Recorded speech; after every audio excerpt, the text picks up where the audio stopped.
सर्दियों की एक रात थी। घड़ी के कांटे 12:30 का वक्त दिखा रहे थे। मैं ट्रेन स्टेशन पर पहुंच चुका था। सर्दी अपनी पूरी शिद्दत पर थी और धुंध की घनी चादर छाई हुई थी।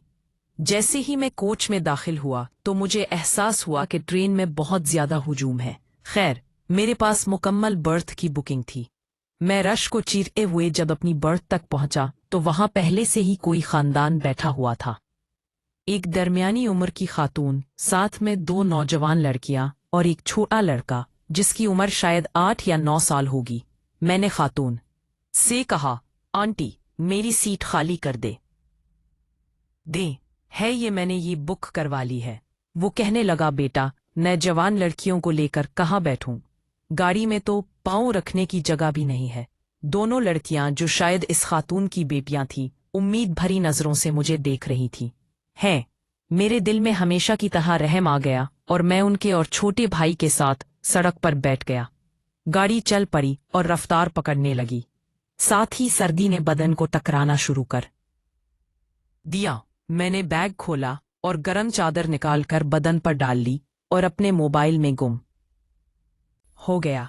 मुझे बार बार ऐसा महसूस हो रहा था कि एक लड़की मेरे चेहरे को बार बार देख रही थी, लेकिन मेरी हिम्मत नहीं हो रही थी कि गर्दन मोड़कर उसकी तरफ देखूं। मैं तो ये सोचकर परेशान हो रहा था कि इतना लंबा सफर बैठकर कैसे कटेगा। थोड़ी देर बाद उस खातून ने दोनों बर्तनों के दरमियान फर्श पर कपड़ा बिछाया और लेटकर कंबल ओढ़ लिया, और छोटा लड़का भी उस खातून के साथ ही लेटकर सो गया। अब बर्तन पर मेरे साथ दोनों लड़कियां ही रह गई थीं। एक लड़की ने मुझसे कहा कि आप लेट जाएं, हम आपके पांव वाली तरफ खींच बैठ जाती हैं। मैंने बैग सर के नीचे रखा और चादर कर नींद के हवाले हो गया। थोड़ी देर बाद मुझे ऐसा लगा कि एक लड़की जिस मेरे पांव को छू रहा था। मैंने अपने पांव थोड़े पीछे कर लिए, लेकिन चंद मिनट बाद ही हगड़ने लगा। मैं समझ गया कि सेरा असका जिस्म मेरे पांव, लड़की जानबूझकर ऐसा कर रही है। मैं चुपचाप लेटा रहा। फिर मैंने चादर थोड़ा सा बाहर निकल कर देखा तो मुझे पता चला कि डब्बे में लाइट बंद है। इतना अंधेरा था कि हाथ को हाथ दिखाई नहीं दे रहा था, और लड़की इसी अंधेरे का फायदा उठाना चाहती रही थी। मेरी नीयत में भी शैतान ने शरारत शुरू कर दी थी। मैंने सोचा कि अगर वो खुद चलकर मेरे पास आ रही है तो मुझे क्या एतराज है। मैंने भी तो उन्हीं पर इसने मेहरबानी करके मुझे अपनी सीट पर बिठाया। यही सोचकर मैंने अपना पांव उठाया और उसकी गोद में रख दिया।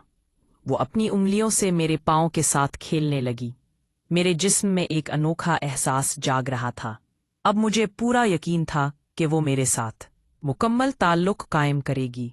कुछ देर गुजरने के बाद मैंने उसे बाजू से पकड़कर खींचा और अपने ऊपर गिरा दिया, और वो भी इसी इंतजार में थी।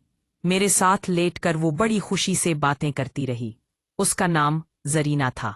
वो अपनी बहन, भाई और माँ के साथ सादिकाबाद जा रही थी। मैंने उससे कहा कि तुम्हारी बहन जाग रही थी, उसे पता चल गया होगा कि तुम मेरे साथ लेटी हो।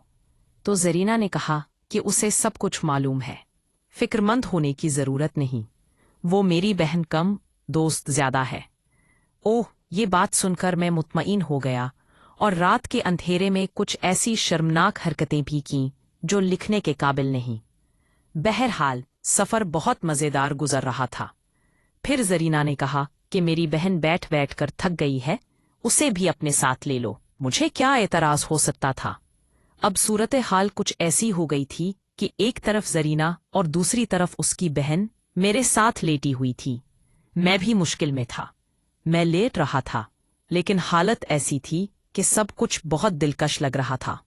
दोनों बहनें बहुत देर तक मेरे साथ बहुत शरारतें करती रहीं, और मैं खुद को बहुत खुशनसीब समझ रहा था। पता ही नहीं चला कि कब रात के किस पहर मेरी आंख लग गई और मैं गहरी नींद में चला गया। ख्वाब में भी दोनों बहनें मेरे साथ शरारतें करती रही। कभी मेरी पीठ की जेब में हाथ डाल देती और कभी मुझे चुटकियां बजाने लगती। यूं ही सफर गुजरता रहा, और जब सुबह दिन की रोशनी में मेरी आंख हेली तो ट्रेन अपने मकसद के स्टेशन पर पहुंच चली थी, और मैं आंखें रगड़ता हुआ उठ बैठा। وہ سارا خاندان اپنے مطلوبہ اسٹیشن پر کسی نہ کسی جگہ پہلے ہی اتر چکا تھا۔ رات والی باتیں سوچ کر میرے ہونٹوں پر مسکراہٹ آ گئی۔ مجھے جریانہ اور اس کی بہن یاد آ گئی، جنہوں نے میری سفر کو خوشگوار بنا دیا تھا۔ وقت دیکھنے کے لیے میں نے جیب میں ہاتھ ڈالا اور موبائل نکالنے کی کوشش کی تو جیب خالی تھی۔ فوراً دوسری جیب میں ہاتھ ڈالا، وہ بھی خالی۔ میرا دل بیٹھ گیا۔ میں جلدی سے اٹھا اور بیٹھ گیا، پھر اپنی چادر اٹھا کر دیکھا مگر موبائل نہیں ملا۔ سیٹ کے اوپر نیچے بیگ کی ہر جیب میں دیکھا لیکن موبائل نہیں تھا۔ مجھے تھوڑا دل تھک سے رہ گیا کیونکہ میرا موبائل 400 کا تھا جو میں نے بڑی مشکل سے پیسے جمع کر کے خریدا تھا۔ پینٹ کی پچھلی جیب میں ہاتھ ڈالا تو بٹوا غائب تھا۔